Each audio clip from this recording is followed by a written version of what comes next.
4 years later, many things have changed. Mia and I have been blessed with 2 children.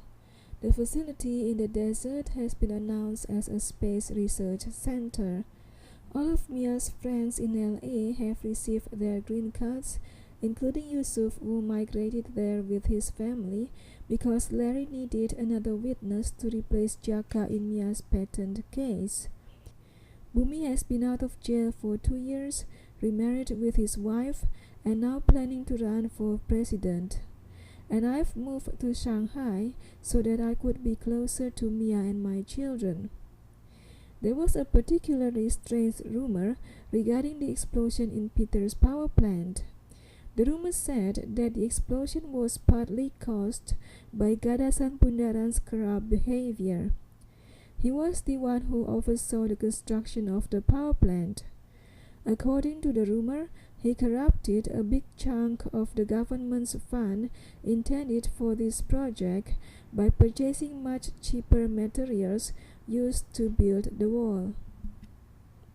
Responding to this rumor, a lot of people who were previously silent and indifferent about a lightning power plant suddenly began to talk.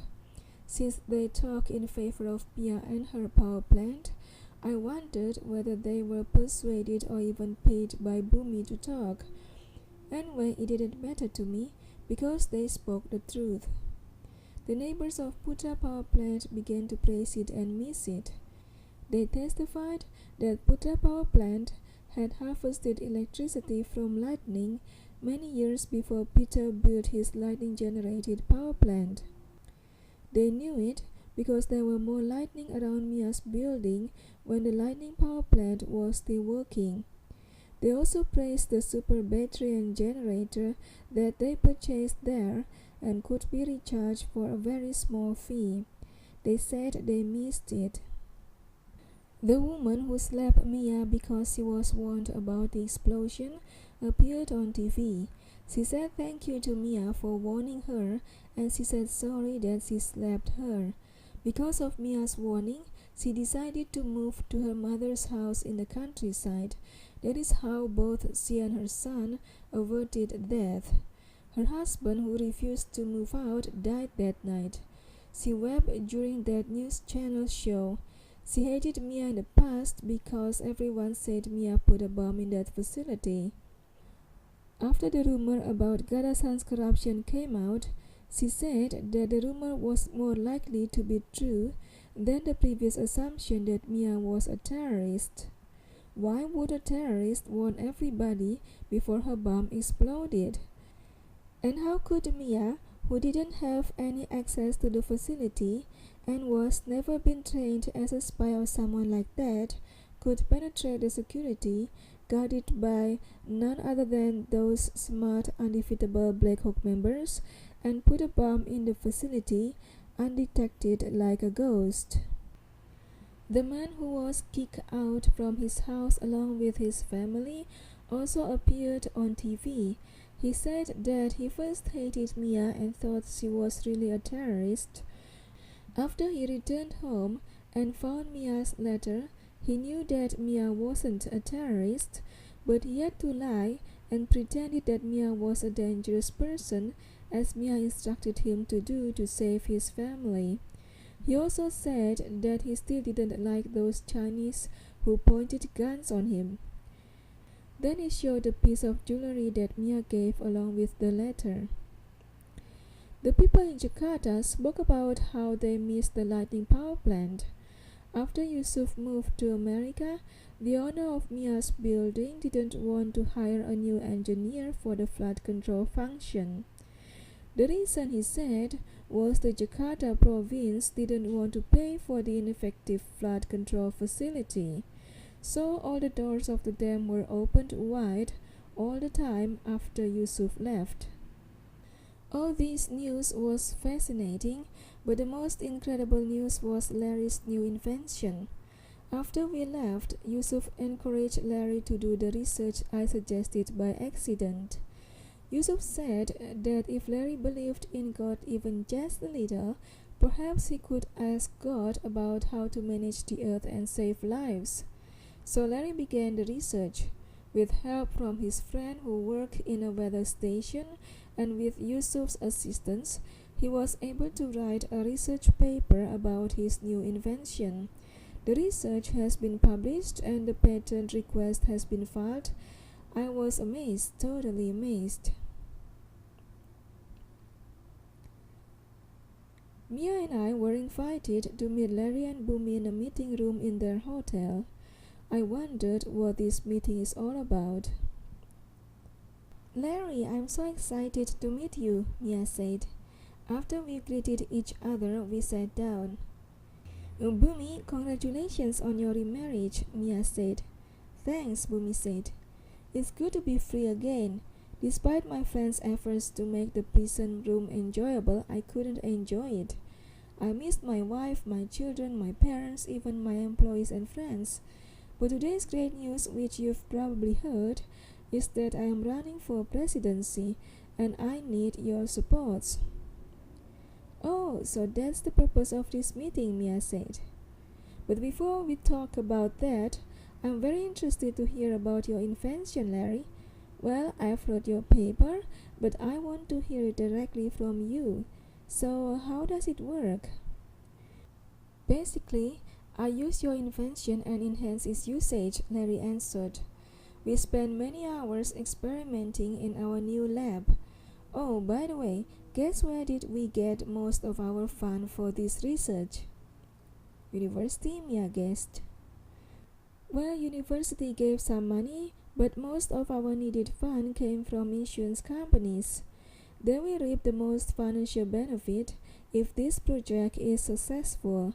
If we can reduce the magnitude of the storm, it means there will be less property damage," Larry said. "Wow, this is beginning to be interesting. That means the stock price of insurance companies will go up," I said. "Don't be too excited yet. This is only on the paper. None has been built, right?" Bumi asked. "Not yet, but will be very soon," Larry said. "This is a matter of national security. We can save a lot of lives if we can reduce the storm's power. Let us say, if we can change a possible Category 5 storm into Category 4 or less, how many people can be saved? How many houses can be saved? The government will put this project as a first priority." "Okay, we get it. So how does it work?" Mia asked very curiously. "We will build some offshore lighting power plant. There will be many floating water reserves in one plant. The water reserves will be filled with rainwater, not salty water. When there is a storm that could become powerful storm passes by, we will push up the hot water from the water reserves through some very tall towering pipes into the clouds. The heat from the hot water will push the clouds further up the sky and will change the shape and direction of the storm. It is a very complex calculation. We are very dependent on computer simulations. There are a lot of factors we should consider, such as the storm's location, the location of the power plant, the temperature of the hot water. Our computer simulations are based on data we've gathered for so many years in Putra Power Plant and on new data from our experiments in the new lab. In our new lab, we made storm simulations and we watched the changes in the storm as we shot up hot water into the storm. We tried many different scenarios. We made many changes of the parameters to gather more data. I also gathered data from a weather station. We will have to make a very complex decision when the lighting power plants have been built and a real storm is coming," Larry said. "Are you saying that when a storm is coming, you don't automatically shoot hot water into the cloud?" Mia asked. "No, absolutely not," Larry answered. "We need to make a computer simulation first. We need to decide which plant will shoot hot water into the storm. And based on the simulation that is based on real-time temperature in the sky and the water temperature in the floating tank, we will decide how long we should shoot the cloud with hot water." Here we are dancing with nature. A wrong step can be fatal. That is why in my paper I suggested that we don't use the storm control idea for a low category storm. Is there any possible negative side effect? Mia asked. Yes, we rather worry that by pushing the cloud into higher atmosphere, it will come down as hail instead of rain.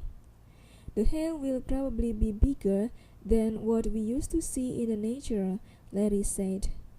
There is a possibility that a relief in one community can cause a problem in another community.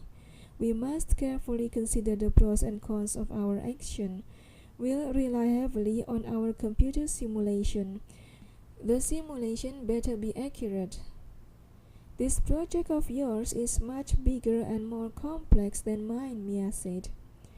True, but without your invention, I would never have thought of building a lightning power plant ever, Larry said. Remember when we first met, I was very skeptical about lightning power plant. What is that? Can it make money? I will never appreciate a lightning power plant if I have never worked for you. Thanks, Mia said. There's another possible usage of this offshore power plant. Besides harvesting electricity, we are currently gathering data for a simulation on how to move the cloud to the east so the east coast can receive enough rain during the year. Again, this is going to be a very sensitive issue. As I have said before, we are dancing with nature.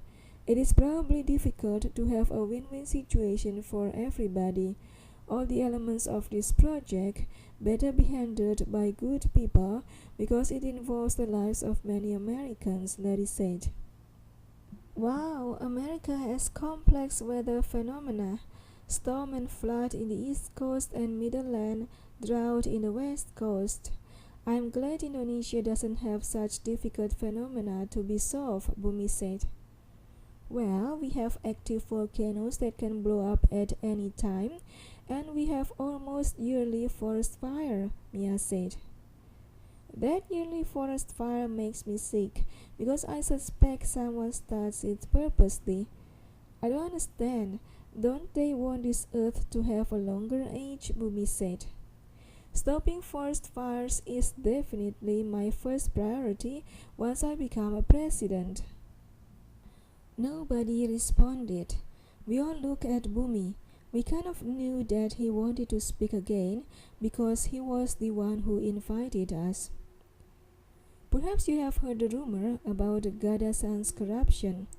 Perhaps you wonder whether the rumor was true, whether the article, the invoice copy, or the explosion site photos were authentic.